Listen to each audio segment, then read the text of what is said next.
অনিশ্চয়তার কালো মেঘ কাটিয়ে আবারও মাঠে গড়াতে যাচ্ছে ঢাকা প্রিমিয়ার লিগ। ভেন্যু বেড়ে এবার ৬টি মাঠে খেলবে ১২টি দল। সোমবার একসাথে সবগুলো ম্যাচ শুরু হবে সকাল ৯টায়।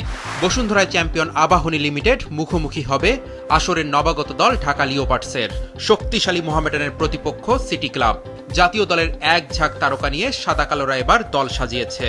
তাই শিরোপার আশা ডিপিএল এর সবচেয়ে দামি ক্রিকেটার তাওহিদ হৃদয়ের। কাগজে কলমে ভালো টিম, অনেক টিমই আছে ভালো, বাট আমরাও ভালো হয়েছে আমাদের টিমটা। বাট দিন শেষে মাঠে যে টিমটা ভালো পারফর্ম করবে সেই টিমটাই তাদের পরে রেজাল্টটা যাবে। তো আশা করব যে আমাদের যে টিম আছে ওয়েল ব্যালেন্সড আছে টিমটা।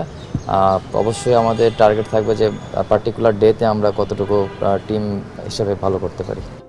লিটন দাস, মেহেদী মিরাজরা খেলবে লেজেন্ডস অফ রূপগঞ্জের জার্সিতে। প্রথম রাউন্ডে একই মালিকানার দুই দলের খেলা পড়েছে। এছাড়াও আসরের ব্যালেন্সড দল প্রাইম ব্যাংকের প্রতিপক্ষ অগ্রণী ব্যাংক ক্রিকেট ক্লাব। বৃষ্টির কারণে শেষ মুহূর্তের প্রস্তুতিতে মাঠে নামতে না পারলেও ইনডোরে অনুশীলন করেছে প্রাইম ব্যাংক। অনেক বাধ্যবাধকতা ছিল, যেহেতু ওয়েদারটা এখন বৃষ্টি ছিল আর আমরা একাডেমি মাঠের উইকেটগুলো ইউজ করতে পারছিলাম না। তো তারপরও আলহামদুলিল্লাহ আমরা ক্রিকেটার্সে প্র্যাকটিস করেছি, ইনডোরে করেছি। তো আমার কাছে মনে হয় যে আমরা well prepared for the first game.